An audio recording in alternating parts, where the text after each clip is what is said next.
Congress war రూమ్లో మదనంలో ఆమె తాను చర్చికి వెళ్తాను కాంగ్రెస్ వార్ రూమ్లో కాదు, ఇంట్లో. వారింట్లో జన్పత్లో ఎవరితో మాట్లాడింది ఆమె మనసులో బాధ వ్యక్తీకరించింది. ఆమె కుటుంబ సభ్యులతో మాట్లాడుతున్నప్పుడు అందులో నుంచి ఒకరు వాళ్ళకు బాగా దగ్గరగా ఉన్న వ్యక్తి ద్వారా మనకు ఆ ఇన్ఫర్మేషన్ వచ్చింది. అతను తెచ్చిన వ్యక్తి కూడా ఇప్పుడు చనిపోయిండు, అతను కూడా లేడు. అయితే పేరు చెప్పండి, లేరు కదా ఆయన కూడా. అంటే మనకి ఇచ్చింది రామ శ్రీనివాస్ గారు. రామ శ్రీనివాస్ కేసీఆర్ గారికి బాగా సన్నిహితుడు. పార్టీలో లేడు, ఆయన ఉద్యమంలో లేడు, ఇండస్ట్రియలిస్ట్ ఆయన. మొన్న ఈ మధ్యన చనిపోయాడు. తెలియదు ఆయన ఎవరికి. తనకేందంటే 10th జనపథ్లో బాగా సంబంధాలు ఉండే, అతని ద్వారా మనకి ఇన్ఫర్మేషన్ వచ్చింది. సరే ఏది ఏమైనా ఆమె అన్నదట ఈ మాట నేను ఇవ్వకపోవడం వలన నాకు ఈ క్యాన్సర్ రోగం రావడానికి నేను ఏదో తప్పు చేసిన, నేనేం తప్పు చేసినా అని ఆలోచించినప్పుడు యాదిరెడ్డి గుర్తొచ్చాడు, కేసీఆర్ గుర్తొచ్చాడు. ఆమెకి మోసం చేశాను తెలంగాణ ప్రజల్ని, 1200 మంది బలిదానాలు జరిగినాయి, ఈ ఆత్మహత్యలు కలిచివేసినాయి ఆమెను. ఇంకా జరగవద్దు ఆత్మహత్యలు అనేది అనుకున్నది ఆమె. ఏది ఏమైనా తెలంగాణ ఇవ్వండి, ఎలక్షన్లో పోవద్దు అనేది ఆమె నిర్ణయం తీసుకున్నది. జయశంకర్ గారు కూడా చనిపోవడం కంటే 2 రోజుల ముందు నేను పోయినాను, లాస్ట్కి నేనే కలిసింది సార్ని. ఇంకా తర్వాత ఆయన ఎవరితో మాట్లాడలేదు, తెల్లారి చనిపోయాడు. ఆ రోజు అన్నాడు నాతో, సార్ మీరేమన్నా తెలంగాణను చూడలేకపోతున్నా అనే బాధ ఏమన్నా ఉందా మీకు? మీరు జీవితం అంతా తెలంగాణ కోసం కొట్లాడిండు, మీరు ఇప్పుడు అంటే డాక్టర్ డిక్లేర్ చేశాడు, ఇంకా ఏ వైద్యం లేదని చెప్పారు. అంటే ఆయన ఎప్పుడు నాతో మాట్లాడినా నేను చనిపోయినాక కానీ మొదలుపెట్టేవాడు ఆ లాస్ట్ 1-2 months. అంటే డెత్ ఈజ్ ఇన్ఎవిటబుల్ అనేది ఆయనకు అర్థమైంది. డైరెక్ట్ చెప్పేశారు ఆయన. ఇంకా వారం రోజుల కంటే ఎక్కువ లైఫ్ లేదు జయశంకర్ అని కూడా చెప్పిండు డాక్టర్. ఉంటావా ఇక్కడే అంటే లేదు నేను ఇంటికి వెళ్ళిపోతా అని పోయాడు. హెలికాప్టర్లో తీసుకుపోదామని కేసీఆర్ ప్రయత్నం చేస్తే నాకు ఏ హెలికాప్టర్ వద్దు, నాకు అంబులెన్స్ ఇవ్వండి అన్నాడు. సార్ ఇది ఆఖరి ప్రయాణము, మీకు ఆరోగ్యంగా లేరు కాబట్టి ఇబ్బంది కలగద్దు, మీకు హెలికాప్టర్లు లిఫ్ట్ చేస్తారు, వరంగల్లో మీ ఇంటి దగ్గర డ్రాప్ చేస్తారంటే నాకు ఏది వద్దు. నాతో కోప్పడ్డాడు, ఏమా నువ్వు చూసుకుంటే నిలబడ్డావు, కేసీఆర్కి చెప్పు వద్దని చెప్పు, హెలికాప్టర్ బాగున్నా నేను ఇప్పుడు నాకు అవసరమా హెలికాప్టర్, నేను అంబులెన్స్లో పోలేనా? కోపడ్డాడు. చెప్పినాను కేసీఆర్కి. ముగ్గురే ఉన్నాం, నేను, ఆయనే, విద్యాసాగరరావు గారు, జయశంకర్, నలుగురే ఉన్నాం. బయట పోయి హెలికాప్టర్ అని మాట్లాడుతూ ఉంటే వినబడి సీరియస్గా వార్నింగ్ ఇచ్చిండు ఆయన. అయితే ఇంటికి పోయిన తర్వాత ఇక ఇంకో 3-4 రోజులకు చనిపోతాడనగా నేను 2 సార్లు కలిసినాను. లాస్ట్ డైలాగ్ ఏమన్నాడంటే, ప్రకాష్ నాకు తెలంగాణ చూడలేక నేను చనిపోతున్నా అనే బాధ లేదు, ఖచ్చితంగా నేను చెప్పగలుగుతా సోనియా గాంధీ తెలంగాణ ఇవ్వకుండా ఎలక్షన్స్ పోదు అన్నాడు. ఆయన 2011 జూన్ 19 నాడు చెప్పిండు నాకు, 21 నాడు చనిపోయాడు. బట్ 2014లో 13లో తెలంగాణ ఇవ్వకుండా ఎలక్షన్లో పోవద్దు అనేది ఆమె డిసైడ్ చేసుకుంది. అయితే ఈ సీక్వెన్స్ మొత్తానికి నవంబర్ 29 తెలంగాణ సమాజం ఎందుకు ఓనప్ చేసుకో అంటే అంటే నేనేమంటున్నా, ఒక కారణము కేసీఆర్ గారు నవంబర్ 29 దీక్ష తెలంగాణ ప్రకటన రావడానికి ప్రధాన కారణం. ఆ ఇచ్చిన ప్రకటన నిలబెట్టుకోవడానికి సోనియా గాంధీ ఏం చేసింది అనేది ఇవన్నీ చెప్పాను నేను. సెకండ్ ఏంటంటే, స్తబ్దంగా ఉన్న తెలంగాణను రాజశేఖర రెడ్డి గారు చనిపోయిన తర్వాత ఉద్యమ పదంలోకి మార్చిన సంఘటన అది.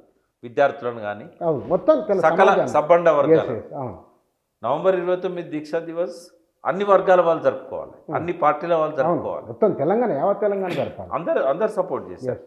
కేసీఆర్ గారు నిమ్స్లో దీక్షలో ఉన్నప్పుడు సబితా ఇంద్రారెడ్డి హోమ్ మినిస్టర్లు అంతా వచ్చారు, ఆయన కలిసి మద్దతు చెప్పారు, విడ్రా చేసుకోమని రిక్వెస్ట్ చేశారు, మీరు బతికి ఉండాలి తెలంగాణ కోసం, మీరు చనిపోతే తెలంగాణ రాదని చెప్పారు, రిక్వెస్ట్ చేశారు. ఆయన అన్నాడు మీరు నన్ను కాదు రిక్వెస్ట్ చేయాల్సింది, మీరు మీ హైకమాండ్ దగ్గర అంటే అన్ని వర్గాల వాళ్ళు సపోర్ట్ చేశారు. ఇంకొక ఇంపార్టెంట్ రీజన్ ఏంటంటే, కాంగ్రెస్ చరిత్రలో మొదటిసారి నిర్ణయం తీసుకున్నది. సిడబ్ల్యూసి అత్యున్నత స్థాయి వర్గం యూపీఏ తీసుకున్నది. అంటే అదివరకు తెలంగాణ ఇస్తామని చెప్పడం వేరు. సిడబ్ల్యూసి నిర్ణయం తీసుకొని అంతకుముందేమో యూపీఏలో పెట్టిండ్లు ఇస్తామని అన్నారు. కానీ అత్యున్నత స్థాయి సిడబ్ల్యూసి నిర్ణయం తీసుకొని హోమ్ మినిస్టర్ ద్వారా యూపీఏ నిర్ణయం, అది క్యాబినెట్ డిసిషన్, తెలంగాణ ఇస్తామని చెప్పి ప్రకటన చేయడం, బిల్ పెడతామని. దీనికి దీక్షా దివస్ కారణం. స్తబ్దంగా ఉన్న తెలంగాణను లేపడానికి దీక్షా దివస్ కారణం. ఒక చేదు నిజం జీర్ణించుకోలేని వాస్తవం ఏంటంటే ఆత్మహత్యలు. శ్రీకాంతాచారి మొదటిసారి ఆత్మహత్య ప్రయత్నం చేసినా కూడా మొదటి అమరుడు కానిస్టేబుల్ కిష్టయ్య. ఆయన చనిపోయినాక 2 డేస్కు శ్రీకాంతాచారి చనిపోయాడు. ఎందుకంటే 3-4 రోజులు జీవన్మరణ పోరాటం చేశాడు, నవంబర్ 29 నుంచి 3వ తారీఖు దాకా, డిసెంబర్ 3 వరకు. సో కిష్టయ్య మొదటి అమరుడు. కిష్టయ్యకు శ్రీకాంతాచారి మధ్యలో కూడా 3-4 చనిపోయారు.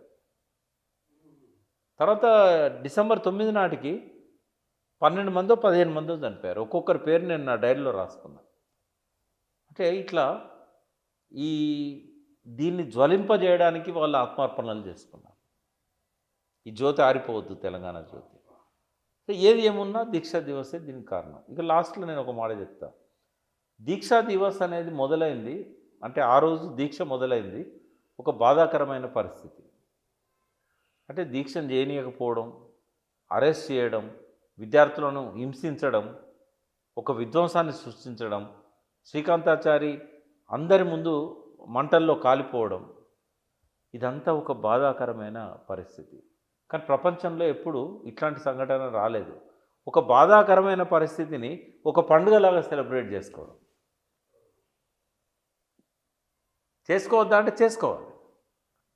ఎందుకంటే నవంబర్ 29 తెలంగాణను తెచ్చిన దానిలో మొదటి మలుపు, అదే కారణం.